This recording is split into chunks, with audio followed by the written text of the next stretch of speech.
Good morning my dear friends. प्यारे दोस्तों, UP PCS 2026 को ध्यान में रखते हुए हमने पीसीएस के महत्वपूर्ण पीवाईक्यू प्रीवियस ईयर क्वेश्चंस की एक सीरीज स्टार्ट की है, जिसका आज डे 2 है। तो इसमें हम जितने भी पीवाईक्यू पूछे गए हैं और उनसे रिलेटेड जितनी भी महत्वपूर्ण इंफॉर्मेशंस हैं, उनको देखने जा रहे हैं। तो इसमें क्या है ये प्यारे दोस्तों, आपकी अगर हम बात करें तो आपके एग्ज़ाम के लिए ये बहुत ही ज़्यादा महत्वपूर्ण साबित होगा। क्योंकि केवल हम इसमें क्वेश्चंस नहीं देखने वाले, क्वेश्चंस के साथ-साथ जो उसकी डिटेल है और उसके आस-पास जितने भी उससे जुड़े हुए रिलेटेड क्वेश्चंस हैं, उनको हम देखेंगे। क्योंकि पीवाईक्यू डायरेक्ट क्वेश्चन तो नहीं आते हैं, लेकिन उसके जो उससे रिलेटेड क्वेश्चंस होते हैं, जो उसके आस-पास के क्वेश्चंस होते हैं, वहाँ से पीसीएस ज़रूर क्वेश्चन पूछता है। तो प्यारे दोस्तों, चलिए हम स्टार्ट कर लेते हैं आज का वीडियो। तो आप देख सकते हैं आज के जो हमारे टॉपिक्स हैं, क्या-क्या महत्वपूर्ण टॉपिक्स हैं। तो देखेंगे पहला, फ्रांसिस्को पेलसट। दोस्तों, ये क्वेश्चन कई बार पूछा हुआ है। फ्रांसिस्को पेलसट कौन थे? एक डच यात्री थे जो कि जहांगीर के काल में भारत आए थे। क्वेश्चन यही पूछा जाता है, कई बार ये मैच द फॉलोइंग में आता है कि फ्रांसिस्को पेलसट किसके शासनकाल में भारत आए थे? ध्यान रखेंगे तो ये जहांगीर के शासनकाल में भारत आए थे। और इन्होंने ये इनकी पुस्तक का नाम है रिमॉन्स्ट्रेंटी, ठीक है? इस बुक का नाम आपको याद रखना है, ये भी महत्वपूर्ण है, कई बार पूछा गया है। दूसरा देख लेते हैं टॉपिक, भारतीय शास्त्रीय संगीत पर सर्वाधिक फारसी पुस्तकें। अगर हम बात करें प्यारे दोस्तों, औरंगजेब के काल में लिखी गई थी। अब देखो यहाँ पर बड़ा ही इंटरेस्टिंग क्वेश्चन ये आता है कि कई बार इसमें क्या होता है कि 2 स्टेटमेंट दे देता है।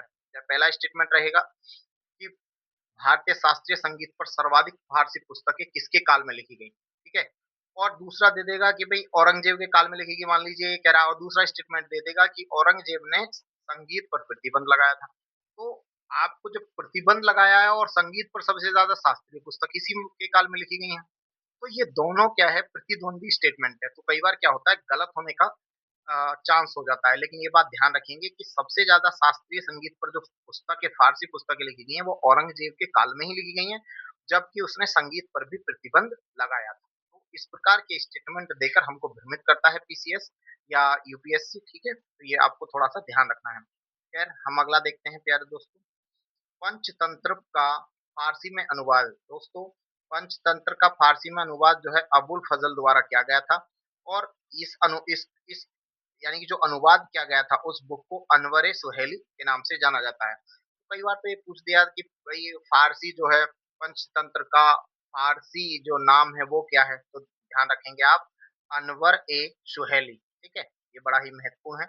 उसके बाद है, ये क्वेश्चन पूछा गया है प्रीवियस ईयर में कि लोकसभा में अविश्वास प्रस्ताव लाने के लिए कितने न्यूनतम सदस्य होने चाहिए? तो प्यारे दोस्तों, न्यूनतम सदस्य कितने होने चाहिए? 50 सदस्य होने चाहिए।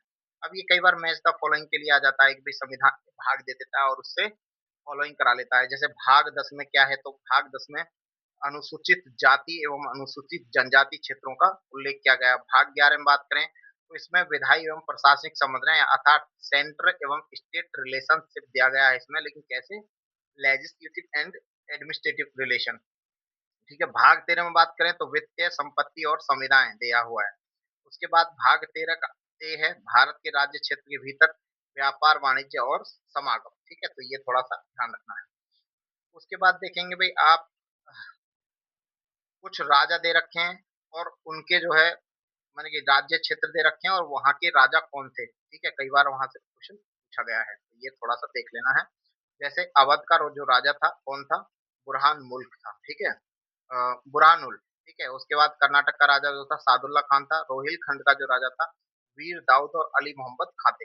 ये मैच द फॉलोइंग में आते हैं कई बार, तो इनको थोड़ा सा आप देख लेना, बड़ा महत्वपूर्ण है। उसके बाद है लैंड डेवलपमेंट बैंक के बारे में पूछा गया है, अर्थात भूमि विकास बैंक, ठीक है। भूमि विकास बैंक, विकास भूमि बैंक नहीं, ये इसको ध्यान रखेंगे, ये इस तरफ लिखा हुआ भूमि विकास बैंक अर्थात लैंड डेवलपमेंट बैंक। तो भूमि पहले इसको क्या बोलते थे भाई? भूमि बंधक बैंक के नाम से जाना जाता था, अर्थात लैंड मॉर्टगेज, ठीक है, बैंक भी कहा जाता था इसे। तो ये क्या करता है, किसानों को दीर्घकालिक ऋण प्रदान करता है। ठीक है, तो ये थोड़ा-सा आपको ध्यान रखना है। देन उसके बाद अगला देखेंगे हम, अगला टॉपिक है world wild fund for nature. ये जो है एक, तो यहाँ पर देखेंगे world wild life crime report. ठीक है, तो ये जो है कौन इसको कई बार पूछता है कि इस रिपोर्ट को कौन जारी करता है। ये report UN office on drug and crime, ठीक है, तो ये जो है इसको जारी करता है। रिपोर्ट का नाम है world wild life crime report. कौन करता है, UN office on drug and crime, ये याद रखना। अच्छा, सुप्रीम कोर्ट से जुड़े हुए कुछ महत्वपूर्ण अनुच्छेद कई बार जो है पूछे गए हैं एग्जाम में, और यहाँ से जो है ज्यादातर एग्जाम में पूछा ही जाता है, तो ये महत्वपूर्ण है आपके लिए, बड़ा ही महत्वपूर्ण है, इसको हमेशा याद करके रखें। जैसे अनुच्छेद 124, अनुच्छेद 124, तो अनुच्छेद 124 में क्या है भाई, इसमें सुप्रीम कोर्ट के गठन की बात की गई है।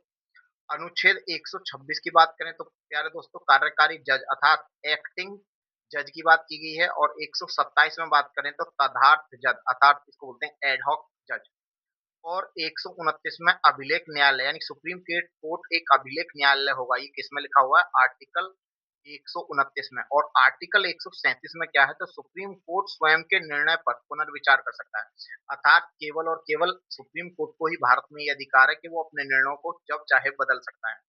अच्छा, यहाँ पर देखेंगे कि अनुच्छेद 126 और 27 के अंतर्गत इनकी जो नियुक्ति है भारत का राष्ट्रपति करता है। ठीक है, यानी कि कार्यकारी जज और एडहॉक जज की जो नियुक्ति करता है वो भारत का राष्ट्रपति करता है।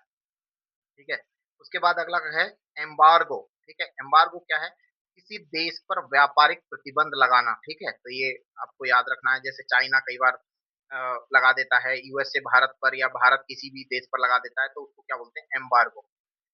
क्रिस्टोदास, ठीक है, इनको पत्रकारिता का राजकुमार कहा जाता है, ये भी क्वेश्चन कई बार पूछा हुआ है, तो ये ध्यान रखेंगे। उसके बाद अगला देखेंगे सार्जेंट योजना, प्यारे दोस्तों 1994 में आई थी, और इसमें 6 से लेकर 11 वर्ष तक के बच्चों को निःशुल्क एवं अनिवार्य शिक्षा देने का प्रावधान किया गया है। ठीक है, उसके बाद है गवर्नमेंट संस्कृत कॉलेज की बात करें तो इसकी जो स्थापना है 1824 में हुई थी कलकत्ता में, और इसकी स्थापना की बात करें प्यारे दोस्तों लॉर्ड एमहर्स्ट, ठीक है, एमहर्स्ट द्वारा की गई थी, तो ये थोड़ा सा महत्वपूर्ण है, आप ध्यान रखना। इसके बाद अगला देखेंगे, यहाँ से क्वेश्चन लगातार पूछे गए हैं।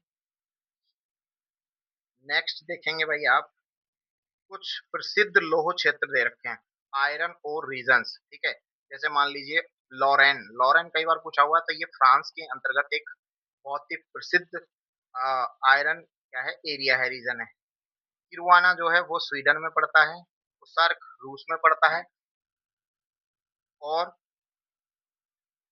क्रियुराग ये यूक्रेन में पड़ता है। तो यहाँ पर देखो ये लोकेशन भी दिखाया हुआ है, यहाँ पे ध्यान रखना है कि पहले कौन सा पड़ेगा, अगर हम देखें तो इधर पड़ेगा फ्रांस में लॉरेन पड़ेगा, फिर स्वीडन में किरुआना पड़ेगा, ठीक है, कोसार्क पड़ेगा, तो इस प्रकार से इनकी लोकेशंस भी देख लेना है। चिटनिस कई बार पूछा हुआ है, कई बार इसको चिटनिस बोल देते हैं, कई बार इसका नाम सुरनवीश भी बोल देते हैं, या फिर सचिव, इसके अलग अलग नाम है। और ये जो है पत्राचार विभाग का हेड हुआ करता था। ठीक है, ये गुप्त काल में ज्यादा फेमस था, और मौर्य काल में, ठीक है, तो थोड़ा सा इसको ध्यान रखना है। उसके बाद है 6 बाल्कन, कई बार पूछा जाता है कि इनमें से कौन सा बाल्कन राज्य नहीं है, तो टोटल 6 बाल्कन राज्य हैं, बाल्कन देश है, कौन है, रोमानिया, बुल्गारिया, अल्बानिया, सर्बिया, मोंटेनिग्रो और ग्रीस। ठीक है, इन 6 देशों के नाम याद रखना, इनमें से पूछेगा कि कौन सा इनमें से बाल्कन देश नहीं है। ठीक है, बाल्कन कंट्री नहीं है, कई बार स्टेटमेंट में पूछ लेता है, तो ये बात आपको थोड़ा सा ध्यान रखना है, बड़ा ही महत्वपूर्ण है। ठीक है, उसके बाद देखेंगे भाई आप लोपा मुद्रा कौन थी, तो जो ऋषि अगस्त ऋषि थे, ठीक है, उनकी पत्नी थी, ये कई बार पूछा हुआ है। उसके बाद है शंकराचार्य को किस नाम से जाना जाता है, ये भी पूछा हुआ है, प्रच्छन बौद्ध अर्थात छिपा हुआ बौद्ध कहा जाता है इनको। सूरत फोर्ट की बात करें प्यारे दोस्तों, मुगल काल में बनाया गया था, ठीक है, इसे बाबुल मक्का या फिर मक्का द्वार के नाम से भी जाना जाता है, ध्यान रखेंगे। उसके बाद है कुछ पेशवा है और उनकी तिथि से संबंधित क्वेश्चन पूछा गया था, जैसे सबसे पहले आए थे बालाजी विश्वनाथ, तो प्यारे दोस्तों इनका जो कार्यकाल था 1713 से 1720 तक था। फिर इसके बाद थे बाजीराव फर्स्ट, ठीक है, 1720 से 1740 तक रहा। ये लड़ाकू पेशवा थे बाजीराव फर्स्ट, ठीक है। बालाजी बाजीराव जो थे वो इनको जो है ये 1740 से 1761 तक रहे। फिर माधवराव प्रथम जो थे वो 61 से 1772 तक रहे। इनका कार्यकाल है, एक बार देख लेना, कई बार मैच द फॉलोइंग में आ जाता है। उसके बाद देखेंगे अकबर द्वारा किए गए प्रमुख कार्य। अगर हम बात करें तो प्यारे दोस्तों, दास प्रथा पर इन्होंने रोक लगाई थी, लेकिन कब लगाई थी? 1862। ये थोड़ा सा यहाँ पर जो है इसको, ये कटा हुआ है, इसको थोड़ा ठीक कर लेना। ये 1862 है, ठीक है। उसके बाद जो तीर्थ यात्रा कर को समाप्त कर दिया था 1863 में। मजहर की घोषणा की थी इन्होंने। ये 1500 है, ठीक है। इसमें डेट जो है जितनी भी, ये 1563 है, ठीक है। ये बाय मिस्टेक इसमें लिख दिया गया है, तो इसको थोड़ा सभी को क्या कर लेना है, 1500। मैं दोबारा इसको लिख देता हूँ, इसको थोड़ा सा आप ध्यान रखें, ठीक है। बाय मिस्टेक लिखा गया है, ये 1500 कितना है, 1562 में क्या किया था, दास प्रथा पर रोक लगाई थी। 1563, ठीक है, क्या था, 1563 में मजहर क्या बोलते हैं, तीर्थ यात्रा कर को समाप्त किया। मजहर की घोषणा 1579 में किया था, और दीन इलाही की जो शुरुआत की थी 1582। ये क्वेश्चन कई बार पूछा हुआ है, 1582 बार। तो आपको ये ध्यान रखना है, याद रखेंगे। फिर आगे देखेंगे, शराब या इथिल अल्कोहल, प्यारे दोस्तों ये पीने योग्य नहीं होता। इसमें अगर प्रीडीन और मिथेनॉल मिला दिया जाए, ठीक है। उसके बाद है शिखर एल्ब्रुस। शिखर एल्ब्रुस की अगर हम बात करें दोस्तों, ये काकेशस पर्वत यानी रशिया में स्थित है। काला सागर, ब्लैक सी और कैस्पियन सागर के मध्य में स्थित है। यह एक प्रकार का फोल्ड माउंटेन अर्थात वलित पर्वत है। यूरोप का सर्वोच्च शिखर यही है यार, ठीक है। तो ये यूरोप का सर्वोच्च शिखर भी है। तो प्यारे दोस्तों, आज हमने देखा जो महत्वपूर्ण जितने भी पीवाईक्यू थे उनको हमने देखा है आज, ठीक है। अगर आपको वीडियो पसंद आता है तो प्यारे दोस्तों, आप और पीडीएफ भी चाहिए आपको, तो आप 9643345008, ठीक है, ये मेरा व्हाट्सअप नंबर है, इस पर पीडीएफ के लिए संपर्क कर सकते हैं। पीडीएफ आपको मिल जाएगा, ठीक है। तो 6 अगस्त को हमारा एग्जाम होने वाला है, 6 अगस्त को। तो ये 6 दिसंबर को हमारा एग्जाम होगा, ठीक है। और अभी लगभग 80 डेज मान के चलेंगे आप, ठीक है। 80 डेज अगर आप इसको डे बाय डे फॉलो करते हैं, तो इतने ज़्यादा क्वेश्चन हम कर लेंगे कि आपकी आँखों के सामने से इतना ज़्यादा मतलब रिवाइज़ हो जाएगा कि बहुत ज़्यादा आप वहाँ पर कॉन्फिडेंट फ़ील करेंगे और बहुत ही अच्छा एग्ज़ाम होगा, ठीक है। बस आप जितना हो सके मेरे प्यारे दोस्तों, वीडियो को शेयर करें, लाइक करें, और अगर कोई सजेशन है आपका तो आप कमेंट कर सकते हैं। तो मिलते हैं प्यारे दोस्तों दूसरे वीडियो में, नेक्स्ट वीडियो में कल। Thank you.